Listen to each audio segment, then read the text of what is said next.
Our world is beautiful, undergoing constant evolution spanning over millions of years. Land shaped by the mighty oceans, creatures nurtured by the soil, a place we all call home.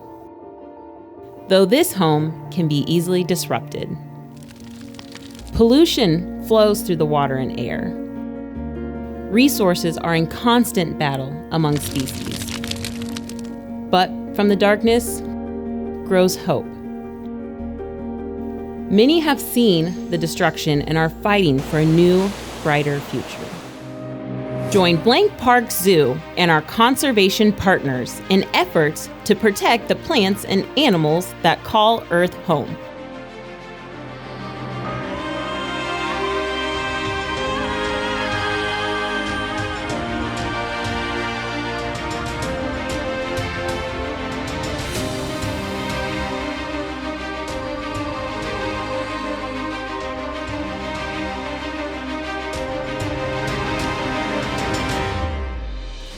Take a step back in time with Aldabra tortoises.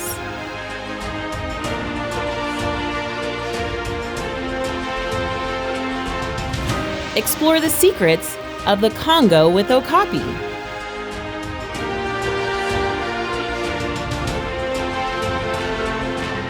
Discover the majesty that is the Amur tiger.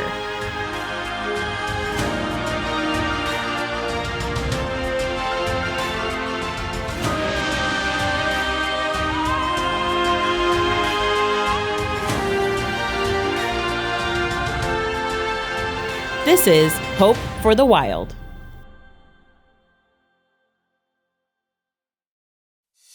Hello and welcome to Hope for the Wild, presented by Blank Park Zoo. Have you ever wanted to walk amongst dinosaurs? Well, any day you visit the zoo gives you that opportunity. Though I'll say it's not as heart-pounding as what Hollywood makes it out to be. Meet Barnaby, Flapjack, Kiani, Q, and Quinn, the Aldabra tortoises. While they may not look like dinosaurs, these tortoises are some of the closest living relatives to their extinct counterparts.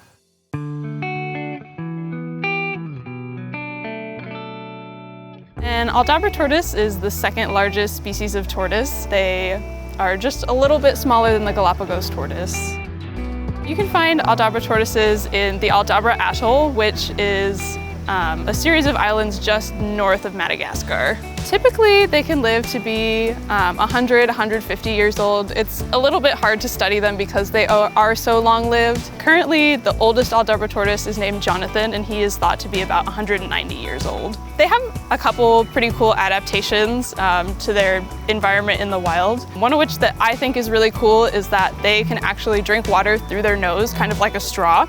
So basically, they can access water no matter how shallow the puddle is, and because water is so scarce in their environment, it's a really useful adaptation for them to have. Another interesting thing or cool thing about them is that they actually do not have teeth. They have a serrated beak, so basically their top jaw is kind of serrated like a steak knife, and that is basically how they bite through food and then just swallow the pieces whole. They don't really chew that much. They play a pretty big role as seed dispersers. So because they don't really chew their food, if they were to take a bite out of a fruit, they could basically swallow the fruit seeds whole. Food takes about, I think it's 14 to 21 days to actually work its way through their digestive system. So if you think about they eat a fruit seed, they travel however far they travel in 14 days, and then they poop out the seed. They're basically working as seed dispersers. They're basically planting new trees and kind of giving them their own fertilizer because they're pooping them out. As far as I'm aware, they don't have any natural predators on their islands. They do, I believe, have a couple of introduced predators as, people came to the islands and brought like feral cats and dogs, and also people themselves are a little bit of their predators, but when you're that big of an animal, it's pretty hard for anything to mess with you. I would say one of the biggest threats is, as with a lot of species, is climate change. Because they live on islands with rising temperatures and rising sea levels, their islands are at risk of disappearing and going underwater. Another pretty big threat to them is also the wildlife pet trade. Unfortunately, because they are such a cool species, a lot of people think they would like to have them as pets and not realizing that they are so long-lived and that they are a pretty complex species to take care of. So why are giant Aldabra tortoises so important for their environment? Well, they're the largest animal on their islands, so they kind of fill that niche that elephants fill in Africa and Asia. As the tortoises root around looking for food, they may actually alter their environment by knocking over small trees or moving logs, that type of thing. And they also create pathways and clearings used by other animals in the environment. They're also known as seed dispersers, so as those seeds pass through their bodies, other animals may use those seeds as food, or new plants may grow in new areas of the islands. While the Aldabra tortoise might look indestructible, the species is considered vulnerable.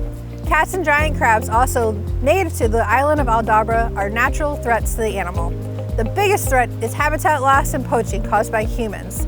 This has led to increased actions by conservationists to keep the species alive and thriving. Let's meet the Aldabra tortoises in our care here at Blank Park Zoo. This is Barnaby, our star, the mayor of the zoo at the moment. And I'm trying to get him to come up out of the mud because he has a medical procedure scheduled and he decided he'd rather sit in the mud. So I'm trying to motivate him to come out with some corn husk and some apple. Oh, got a back foot out. Making progress.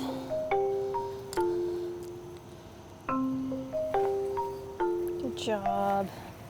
Oh, good job. What are we looking at? What are we wanting? Yeah. The giant tortoises are not aggressive at all, but they are a little bit dangerous, mostly just because of their size. So when we go in with them, we usually wear steel-toed shoes, which I have on now, just in case anybody ends up putting their weight on your foot. You don't want your toes crushed.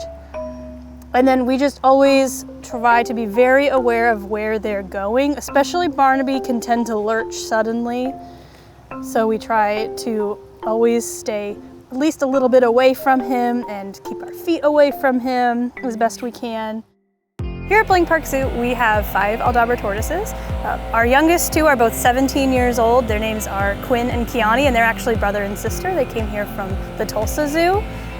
You can identify those 2 because they have very pointy tops of their carapace or top shell. Then we have 2 adult females, Q and Flapjack. Flapjack is very flat on the top and Q is a little bumpy, but not as bumpy as our youngest 2. And then our oldest and largest tortoise is Barnaby. He's our only adult male. He weighs a little over 500 pounds right now. And you can tell him apart, not just because of his very large size, but because he's also very orange on top. There used to be giant tortoises on a lot of the islands around the globe, but as people traveled, they ate them. So we've lost a lot of our different populations, but each island tended to have tortoises with slightly different shell shapes based on the food availability. So like maybe all the food was up high, so the tortoises would have like a higher shell and they would have over the years gotten taller. So there's a little bit of variation just based on where they come from. Also, as they develop, sometimes shells will develop differently. So our 2 youngest have very pointy carapaces due to some humidity issues when they were developing as little tiny babies. Unfortunately, even though we've corrected the issues now, they will, because that happened while they were growing, they will always have those points, which are not typical of the species. They don't seem to be affecting them too much. And then also males and females tend to be a little bit different shaped. Females tend to be a little rounder on the top, a little smoother. So Aldabra giant tortoises are considered vulnerable. They're not considered endangered currently. Throughout the history, people have been sailing by and found them very easy meals. They're very slow. They don't have any natural predators, so they're very confident. They don't, not that they would be very fast, but they don't really run away or try to flee. So humans have been a large impact on their populations. A lot of the islands where giant tortoises used to live no longer have giant tortoises. So that's one thing zoos and other conservation agencies are trying to educate people about tortoises, and the giant tortoises particularly, and to aid in the conservation efforts out in the wild. So one of the things that some of the more the conservation agencies out in the field, you might say, are doing is moving populations of giant tortoises from islands that maybe have too many, or as sea levels rise, some of the islands are in risk of going underwater. So they're moving populations to places where giant tortoises lived historically. It's called rewilding the islands so that the tortoises are there, because they're actually very important on islands. They serve sort of the same function as elephants do. They make habitat and trails, like they'll knock down trees and open up areas for other species that wouldn't be able to knock down a tree themselves. We do see some of that habitat creation effort here, even at Blank Park Zoo. Our tortoises, if you are ever viewing the exhibit, they have created a lovely mud pit for themselves. So we don't dig that for them, they make it. Every year we actually fill it in. We'll bring in a big load of dirt and fill it in and pack it down so they have to dig it out again in the summer. And so they'll dig out their own mud pit. They've made a few mud pits that we're trying to discourage them from using because we want them to have the centralized one. But they're making them in different areas as well. So we have to try to, fill those in and keep them a little less dry. So we have a hose. Most mornings we will soak their mud pit so that it stays nice and damp for them to dig in. So they have several adaptations for digging. The biggest one is they have those huge, thick nails on their front feet. So they're basically like just shovels that they can just dig through the dirt, just absolutely break through anything. Like they can dig through some really hard packed down dirt. They also have really enlarged scales on their legs that help them to protect them while they're digging. So if they hit a rock or something, they're not going to hurt themselves. So Barnaby came to the zoo when it very first opened in the 1960s, and he's been here ever since. He's actually been here since before there was a dedicated building for the tortoises. In the 60s and when at the beginning of the zoo, people were actually able to ride Barnaby. They did Barnaby rides. We now know that that's not very good for them, their joints and their shell and such, but he's always been, at least as long as I've known him, he's been the most friendly of all of our tortoises. He really seems to enjoy interaction. He will, if you're in there cleaning, a lot of times he'll look up and he'll see you and he'll walk across the whole yard to come over and see what you're doing. He really enjoys having his neck rubbed. So they all, to some degree, like being touched. They have very sensitive shells, so there's nerve endings all through their shells, and they enjoy being rubbed on them and being scratched. We have like a brush it was made for a boat, but they love to have their shells scrubbed. But Barnaby is a particularly friendly guy. We do behind the scene tours sometimes, and he's always the star of the tours. He will come over and interact with anybody that he meets. It's unusual for him to not be social.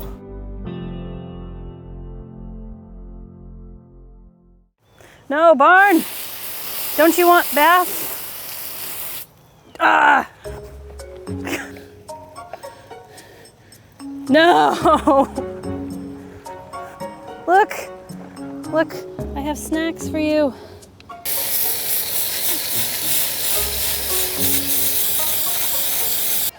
So we took radiographs on Barnaby's front legs. They actually went pretty well. He wasn't the most cooperative, but he wasn't being an active problem. He was participating pretty well. He let us manipulate his legs as much as we needed to. He got tired towards the end and just started laying down, but that's to be expected. So hopefully we'll get to see how his legs are doing. Join the conservation movement to save species like Aldabra tortoises. Get exclusive Hope for the Wild merchandise to show you support this very important project. A portion of all proceeds go directly to Blank Park Zoo and their conservation efforts. Looking to become a conservationist in your own way? Stay tuned as we discuss how you can help not only the Aldabra tortoises, but turtle species native to your area.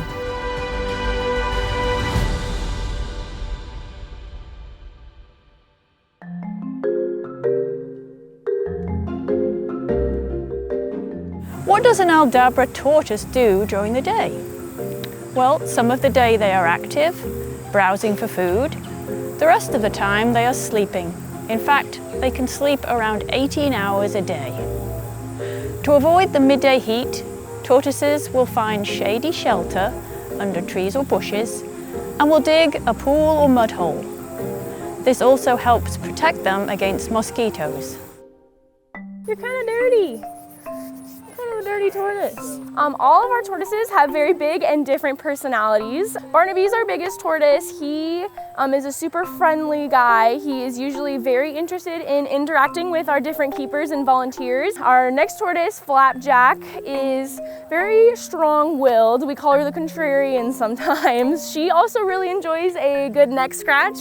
But she also is a little mischievous. She's kind of the one that will get into trouble, always going where she's not supposed to go. If you open a gate, she's oftentimes trying to explore and see what's behind that. Q, the next tortoise, is our little angel. She's very sweet, very reserved, not usually as interested and outgoing as some of the other tortoises are. She often will just kind of stay where she's at and wait for you to come to her, but she does enjoy a good little head scratch every now and then as well. Our two youngest, Quinn and Kiani, are a little bit more reserved as well, not quite as outgoing as Barnaby and Flapjack are, but they can be pretty friendly too when they decide to be. Every now and then Kiani will come kind of follow you around and try to get some attention.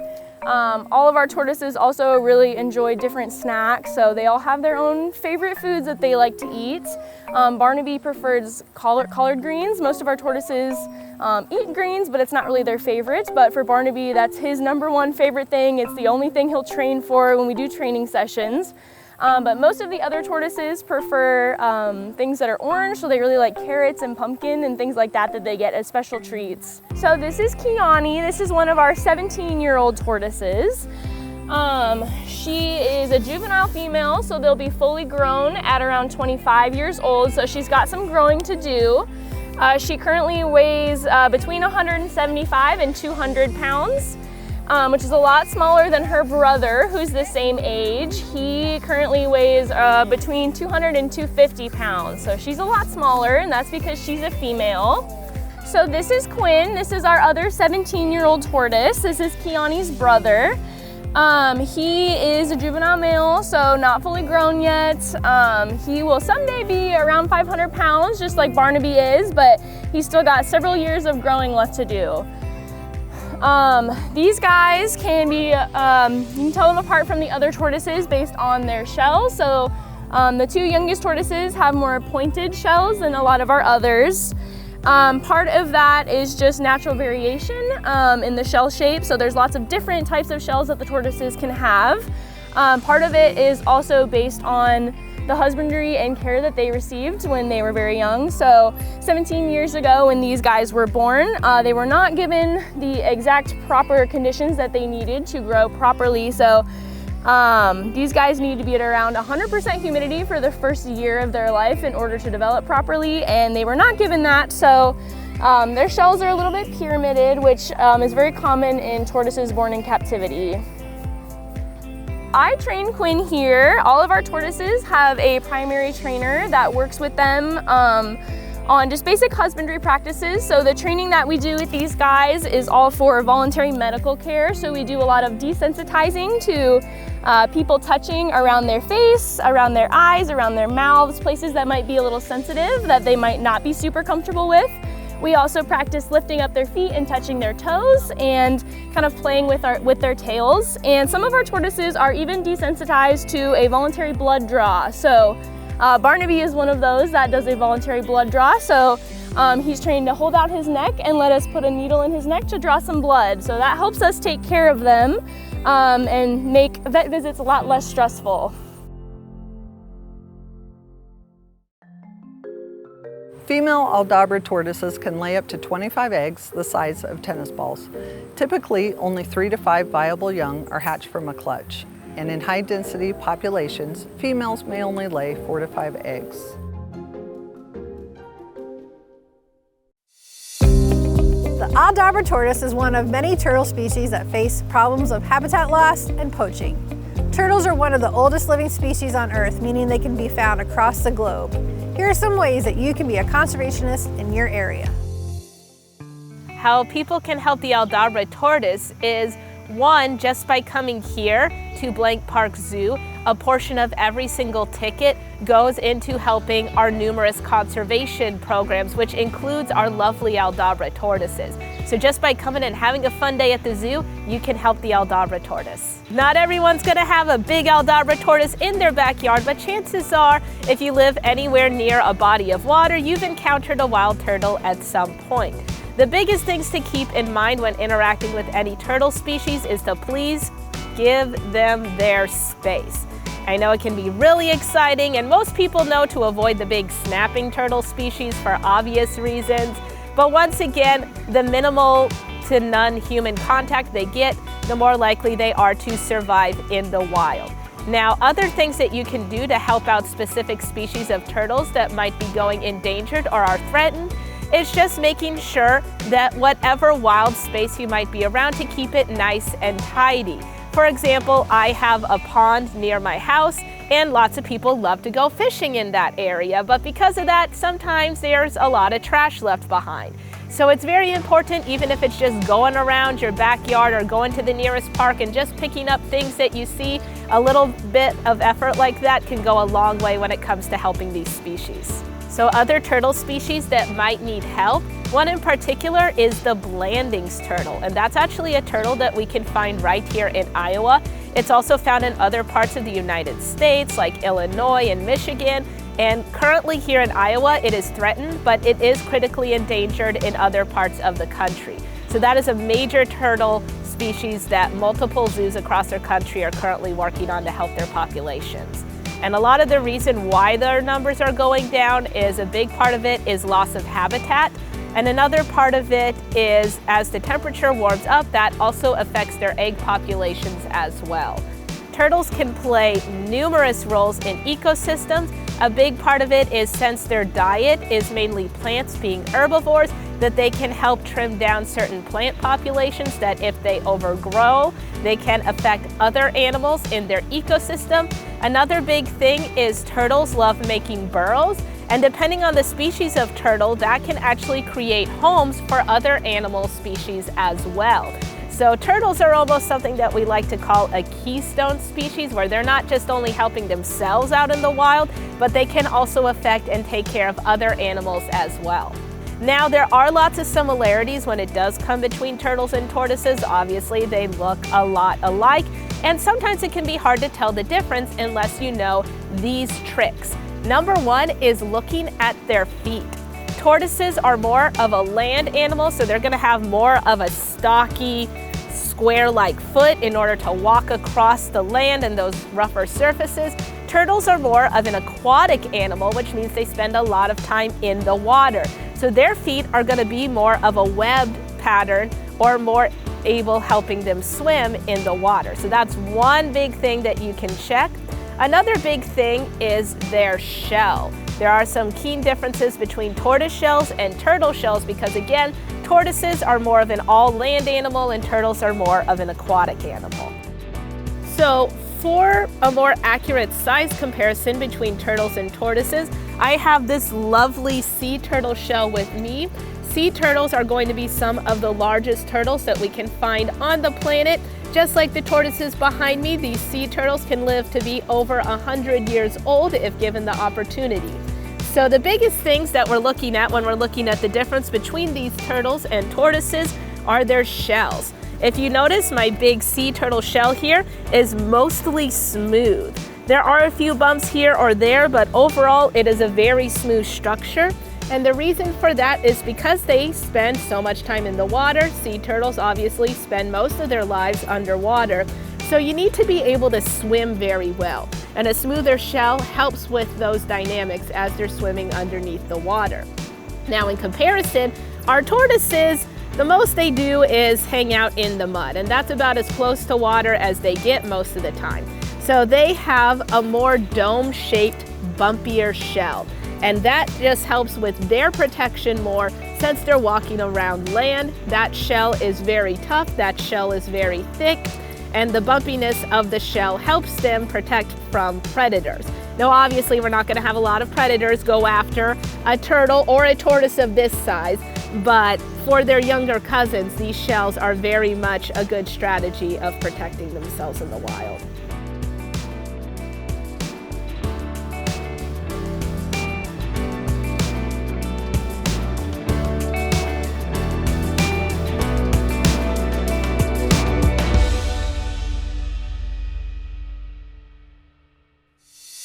Turtles like the Aldabra tortoise play a huge role in any ecosystem. Remember, none of this would be possible without you. You can be a conservationist by donating to the zoo as well as taking action to help local turtle populations. To donate and for more information, check out the links below and learn ways that you can help turtles and tortoises. We hope you enjoyed our program and thank you for watching Hope for the Wild, Aldabra Tortoise.